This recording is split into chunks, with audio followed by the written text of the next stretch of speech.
عالمی منظرنامے سے ذکر ہوگا امریکی صدر ڈونلڈ ٹرمپ کا، جنہوں نے ایک بار پھر ایران سے ڈیل ہونے کی نوید سنا دی ہے اور کہا ہے کہ ایران کے ساتھ بہت اچھی ڈیل ہونے والی ہے۔ ایران کسی بھی شکل میں جوہری ہتھیار نہیں رکھ سکے گا۔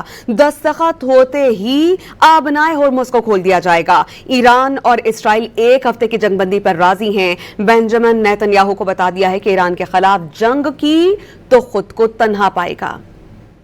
امریکی صدر نے کہا ہے کہ ایران کے ساتھ بہت اچھی ڈیل ہونے والی ہے، ایک ایسی ڈیل جس میں ایران کسی بھی شکل میں جوہری ہتھیار نہیں رکھ سکے گا۔ دستخط ہوتے ہی آبنائے ہرمز کھول دی جائے گی۔ امریکی صدر ڈونلڈ ٹرمپ نے دعویٰ کیا ہے کہ اسرائیل اور ایران ایک ہفتے تک ایک دوسرے کے خلاف کارروائی نہ کرنے پر متفق ہو گئے ہیں۔ نیو یارک میں صحافیوں سے گفتگو کرتے ہوئے امریکی صدر ڈونلڈ ٹرمپ نے کہا کہ ان کی اسرائیلی وزیر اعظم نیتن یاہو کے ساتھ بہت اچھی بات چیت ہوئی ہے۔ اسرائیل پر حملہ ہوا، اسرائیل نے جوابی حملہ کیا اور وہ اس پر نیتن یاہو یا کسی اور کو مورود الزام نہیں ٹھہرا سکتے۔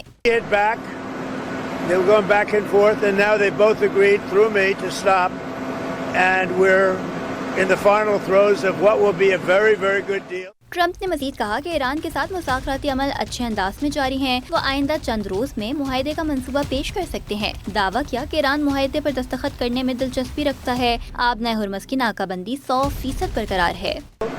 That will not allow in any way, shape or form nuclear weapons, etc. And that its strait will open up right away. It'll open up immediately upon signing, which could be in 2 or 3 days. صدر Trump نے اگلے 2 ہفتوں میں ایران پر مکمل فتح کے اعلان کا بھی اندیا دیا۔ ٹیلی ریلی خطاب سے کہا کہ ایران ایک بہت اچھا معاہدہ کرنا چاہتا ہے۔ ٹرمپ نے یہ بھی کہا کہ میرے خیال میں ہم اس جنگ میں جیت رہے ہیں، ممکنہ طور پر 2 ہفتوں کے بعد مکمل فتح کا اعلان کریں گے اور یہ ایک مکمل فتح ہوگی۔ اس کے بعد تیل کی قیمتیں تیزی سے نیچے آئیں گی۔ Iran cannot have a nuclear weapon, and it's as simple as that. They cannot have.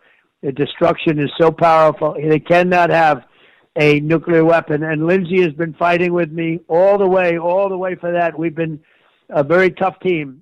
اس سے پہلے امریکی صدر ڈونلڈ ٹرمپ نے کہا تھا کہ انہوں نے اسرائیلی وزیر اعظم کو خبردار کیا تھا کہ اگر ایران کے خلاف کشیدگی میں مزید اضافہ کیا گیا تو ممکن ہے اسرائیل ایران کے خلاف تنہا رہ جائے۔ امریکی میڈیا کے مطابق ایران کے خلاف حملے نہ رکنے پر صدر ٹرمپ اور اسرائیلی وزیر اعظم کی دوستی میں درار پڑ گئی۔ واشنگٹن پوسٹ کے مصنف ٹم کانسٹینٹ کا کہنا ہے کہ ٹرمپ اور نیتن یاہو کی پیر کو ٹیلی فون پر بات چیت ہوئی۔ صدر ٹرمپ نیتن یاہو کے رویے پر فرسٹریشن کا شکار ہو چکے ہیں۔ ادھر لبنان میں تعینات امریکی سفیر کے مطابق صدر ٹرمپ نیتن یاہو سے تقریباً لڑائی کرنے والے تھے۔ دونوں میں لبنان پر حملے جاری رکھنے کے معاملے پر شدید اختلافات پائے گئے۔ امریکہ فیصلہ کر چکا ہے کہ مشرق وسطی میں جنگ کو مزید بڑھنے نہیں دینا۔